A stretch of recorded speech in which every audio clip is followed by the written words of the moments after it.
This is Anarchast.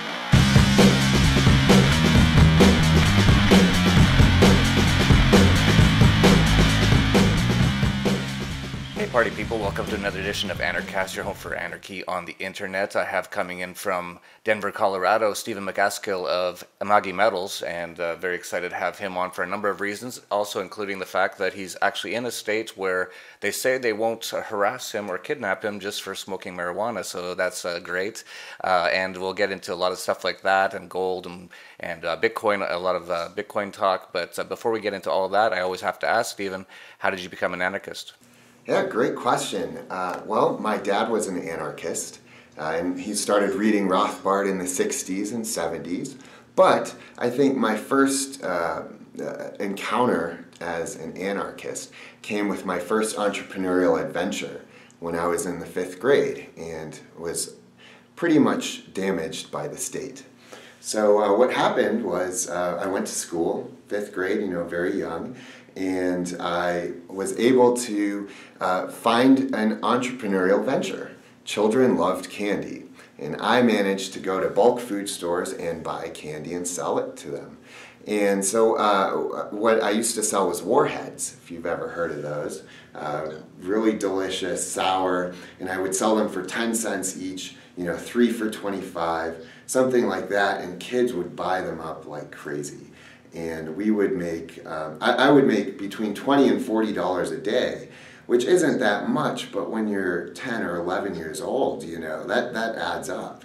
And so it also made me really excited to go to school. Every morning I got to take the candy to school and I got to sell it to the kids. And then at the end of the day, I couldn't wait to get home to count how much money I made, to find out which days I made the most amount of money, to find out what flavors and what candy to get the kids.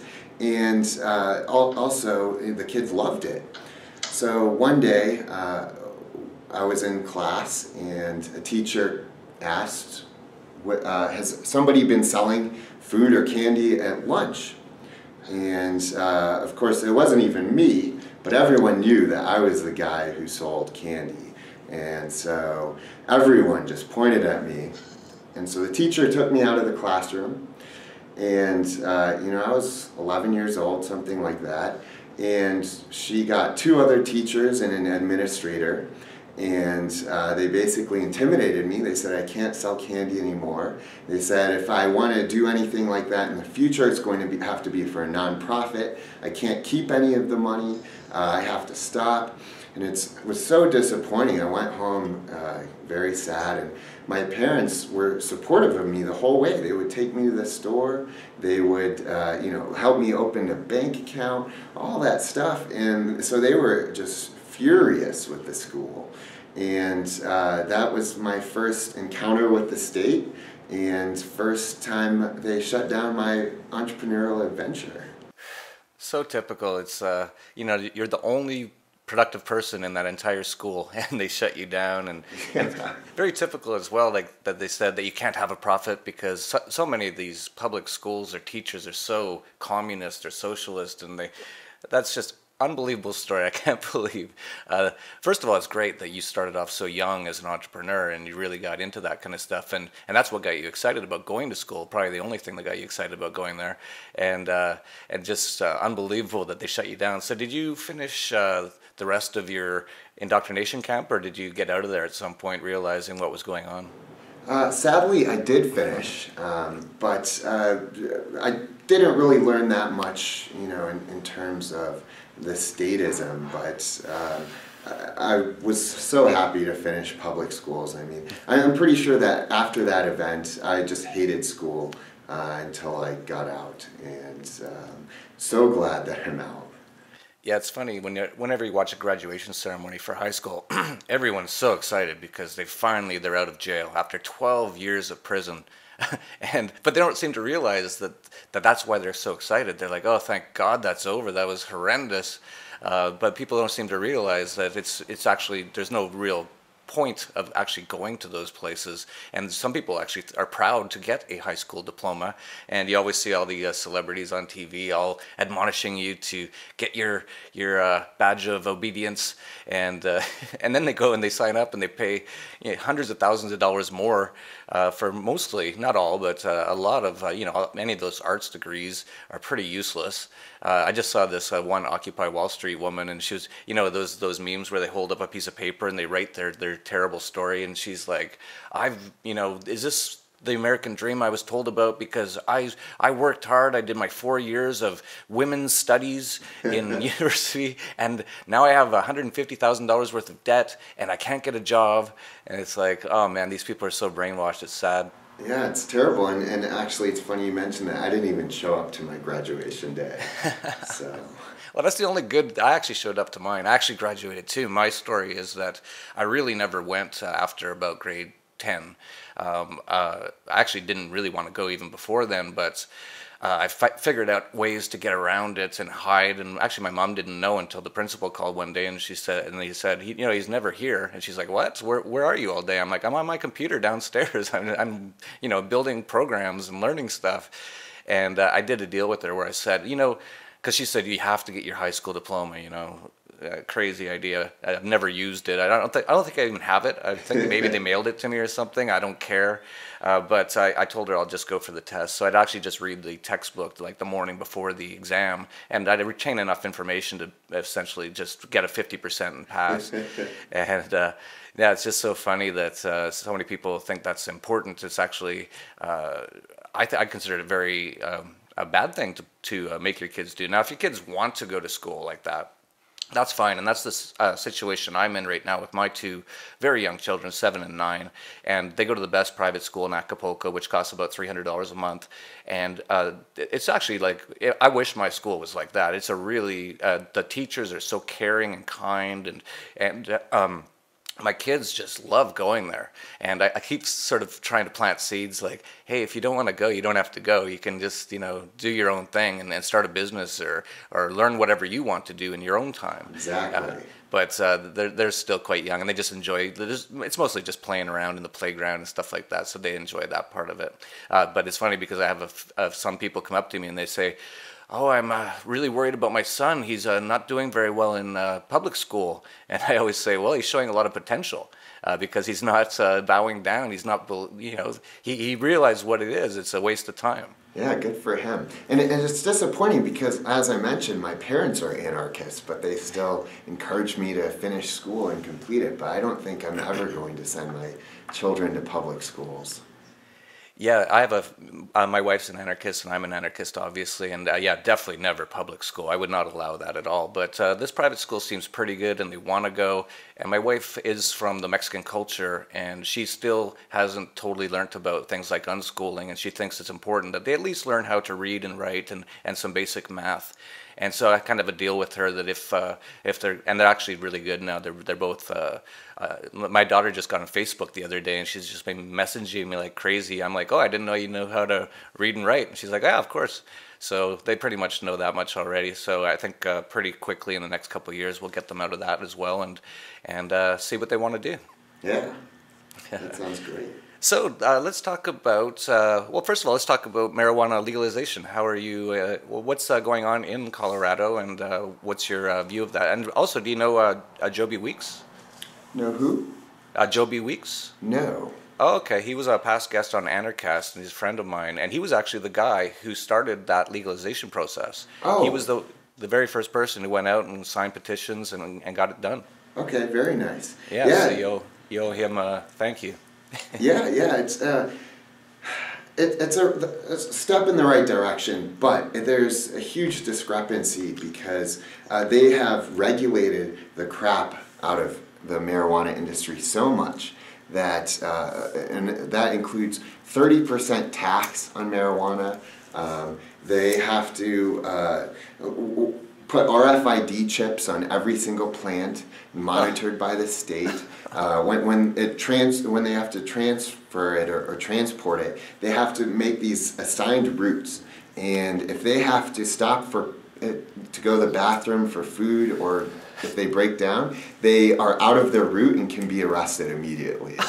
It's absurd. So when you look at medical marijuana, it's something like $180 an ounce, whereas the dispensaries that aren't medical are something like $420 an ounce.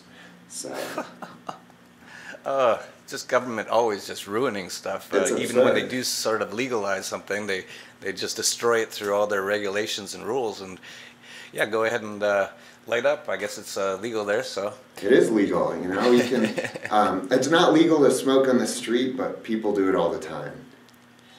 Yeah, it's really weird, the whole marijuana thing. Everyone's so wrapped up about, you know, oh my God. I was just in Las Vegas, actually, and you could definitely tell someone on my floor was smoking marijuana, and man, the security guards were just losing their minds. They're like, we have to find this person. It's like, why? Yeah, it's absurd. So, I mean, yeah, the cool thing here is if you're caught in the street, they just slap your wrist and give you a fine, so. Oh, they still do that? Yeah, so only if you're on public property. You can do it on your own property, nobody's going to care, so. Okay, so it's just barely legalized then, and it's highly regulated. Is the like street price of marijuana a lot cheaper than what you get from the dispensaries? Sorry, is the price where? Is the like the price on the street, like from the price on the street, from what I understand, is more, but I don't know. Okay, but that's yeah, interesting. Yeah, so it's still cheaper at the dispensaries, but you know, it's still not as cheap as what the market would allow it. Oh, definitely, yeah, with the 30% tax, and I'm sure all those regulations add a lot of costs and transportation costs and all that kind of stuff. Oh yeah. Yeah, it's crazy. I always I laugh and I cry at the same time whenever someone wants to legalize marijuana. They go, yeah, like, we should legalize it and then tax it. And it's like, wait, like, why do you want to make things more expensive and just give more money to bureaucrats? Yeah. People still think that, well, I don't know what they think. They think the government is part of them. They're part of the government, and so if the government taxes something, then they're making money somehow, but that's obviously not the case. Mm-hmm. Exactly. So when did you start Amagi Metals? And tell us a little bit about it, and I know you accept Bitcoin for gold and silver. Yeah, so I started, or I actually purchased Amagi Metals in 2010. The company's been around since 2008. And I bought it from a friend who used the company to as a hobby and to pay through his college. And for some reason, he wanted to go into banking. I mean, it was his loss. And for me, I just saw huge potential. I obviously have a background in Austrian economics. A big fan of sound money. My dad was an economist in the 70s and very well known promoting gold and silver. So it was just a perfect match, and it was my passion. So I joined the company, or purchased the company, and it's been taking off ever since. In 2012, we started accepting Bitcoin. We became the largest Bitcoin retail business in the world, doing between $1 and $3 million a month in Bitcoin sales. So. Awesome. I hope you held on to a few of those Bitcoins. What's that? I hope you held on to a few of those Bitcoins. Oh, of course. Nice. You know? That's excellent. Yeah, I've been quite surprised. I shouldn't be surprised, but I've been quite happily surprised that there is quite a bit of demand for precious metals purchases and sales in Bitcoin. I actually just partnered with my coworker. I don't like to use the word worker. The person I work with, Justin O'Connell, and he started goldsilverbitcoin.com, and he's been telling me, and he does essentially the same sort of thing, and he's telling me that there's a tremendous amount of demand, and so I'm really happy to hear that, and that's awesome. Yeah, the beautiful thing, I mean, it just shows this redistribution of wealth, of all of these Bitcoin enthusiasts are buying gold and silver, and it also shows that they have an understanding of what sound money is, and are advocates of sound money, and they are becoming wealthy from their understanding of that. Yeah. So there's a huge redistribution of wealth, and because of Bitcoin, it's beautiful. Yeah, it's totally awesome. And of course, a lot of the anarchist libertarians, they've always been quite into gold and silver. That was the only real option for non-government money in the past. And those that got in 10 years ago, they did quite well on it, very well. And so many anarchists. Have you ever been to Porkfest?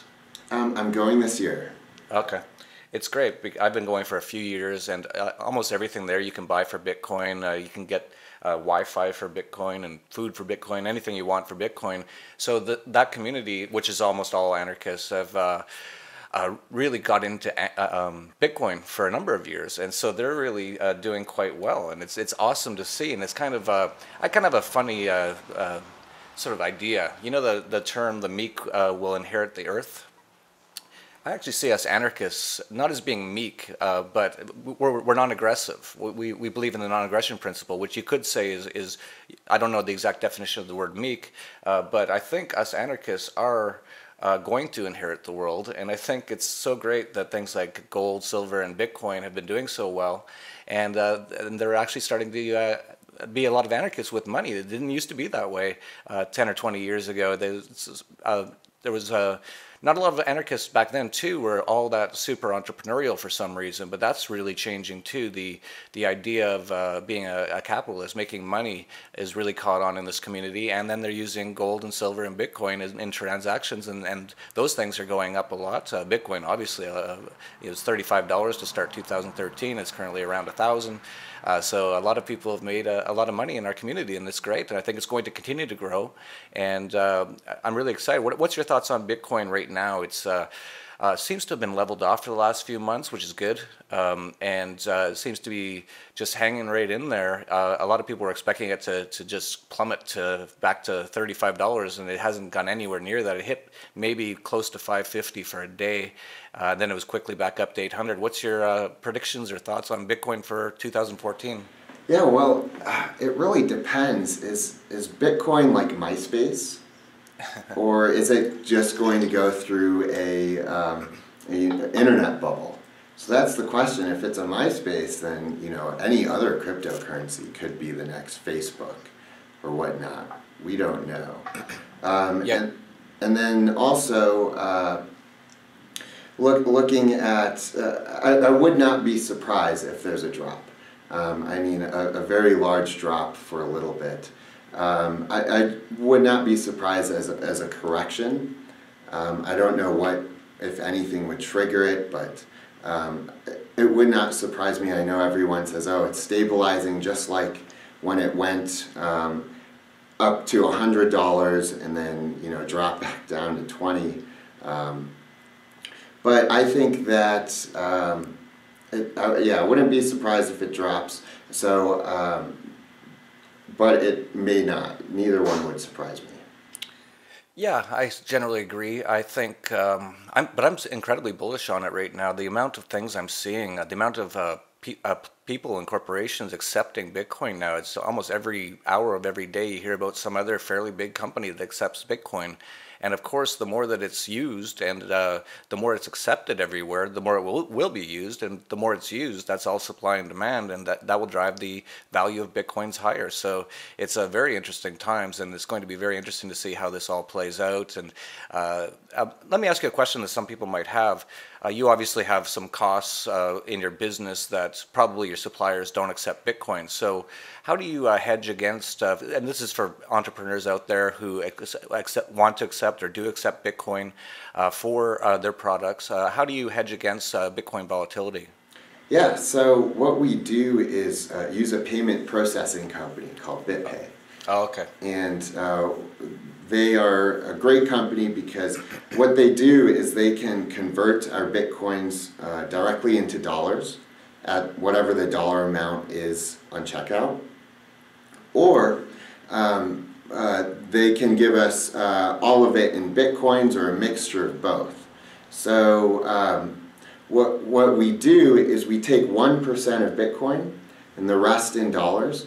And I don't know if you, well, I'm sure you realize this, in gold and silver margins are very slim. So we can't take a large portion of our money in Bitcoin just because we have to pay our vendors for the gold and silver. and we're making 1 to 3% on each coin. So we keep that portion 1% in Bitcoin, and that I guess we put away for a rainy day, whether it goes up or down. That's basically how we do it. Yeah, that's great. BitPay is great. I've used them before. I use a number of different techniques. I do some fairly large transactions. I have a number of businesses, including I have condos here in Acapulco that we sell. We just sold 2 for Bitcoin just last month. And same situation, the owner of the property didn't want Bitcoin, so we just negotiated with actually it's almost like a Bitcoin ETF or hedge fund, and they're looking to buy Bitcoin. So the buyer and the seller agreed that on whatever day that we do the transaction, that whatever the price of Bitcoin is at that day, that will be the price that gets put through. And so yeah, it's great. And for people who do have a business out there and you're not sure about Bitcoin, I really recommend you look into it and start offering your services in Bitcoin. Especially, there's so many, especially if you, let's say you're in a town, let's say you're in Denver. It's actually not a good example because that's where Amagi Metals is, but say you're in a town that no one's accepting Bitcoin right now.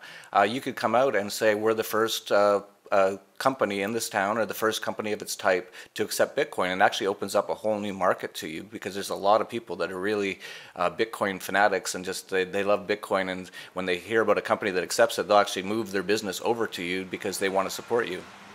Yeah, and it's also kind of tricky because we're working with 3 different currencies: fiat, gold, and Bitcoin, and they're all fluctuating all the time. But yeah, definitely try and keep some of your, if you decide to use BitPay, in Bitcoin. Maybe look at other cryptocurrencies and tell people around you, because they will talk about you. If you have a website, they'll post about you, and it all helps, so definitely. Yeah, that's great. It's really exciting to see what's going on in Bitcoin. And you had mentioned that it's possible that there could be other cryptocurrencies that catch on. Are you paying attention to some other cryptocurrencies, or even accepting them at this moment in time? I am actually looking at other cryptocurrencies, and I mean, there are a lot of them, and some of them are funny. Some of them make good innovations. So the tricky thing is we've had some issues with our bank accounts. In the past, we had a bank account shut down because we accepted Bitcoin, and we were receiving wires from Mt. Gox, which is an international company. So there are other cryptocurrency processing companies, but they're outside the country. So I think that when we start receiving lots of wires from these banks outside the country, our bank accounts will get shut down again. So basically, regulations are preventing us from accepting other currencies, cryptocurrencies right now. Yeah, typical, and I hear that a lot. I write a newsletter called The Dollar Vigilante, and we talk a lot about how hard it's getting just to transfer money around in the banking system. There's so many banks, you just try to transfer money and they say, well, what's it for? It's like, you have to explain it and show them documents. It's crazy, and that's, of course, why Bitcoin is so exciting, because if people start to accept that more and more, then we can get out of this horrendous system, which is just getting worse and worse every month now. I think a Russian bank just stopped allowing people to withdraw money from their accounts. There was HSBC in the UK just last week. They started a new policy that if anyone wants to take out, it was kind of like funny how they did it. They said, if anyone wants to take out a large amount of money, we're going to ask them to tell us what it's for. But they never said what the amount of money was. So there was a story of this one guy, and he goes to the bank to get out his money from the bank. And he goes, yeah, I'd like £5,000, please. And they said, no, that's too high. And they said, okay, 4,000. And they're like, no. And he goes, and they said 3,000. And they said, and they gave him like the stink eye. Okay, but what are you going to use it for? You know, like crazy. And it's just going to get worse and worse. So that's why I really hope that people get more and more into Bitcoin, because you're never going to hear the story on the news that the Bitcoin bank has stopped allowing withdrawals. You know, it's not possible. Yeah. So yeah, it's and I really recommend for people who don't know about the Dollar Vigilante, you should check it out. It's just dollarvigilante.com. I write a blog there every day, and we cover a lot of these issues. And I really think 2014 is going to be quite a wild and crazy year in the banking and financial and political systems.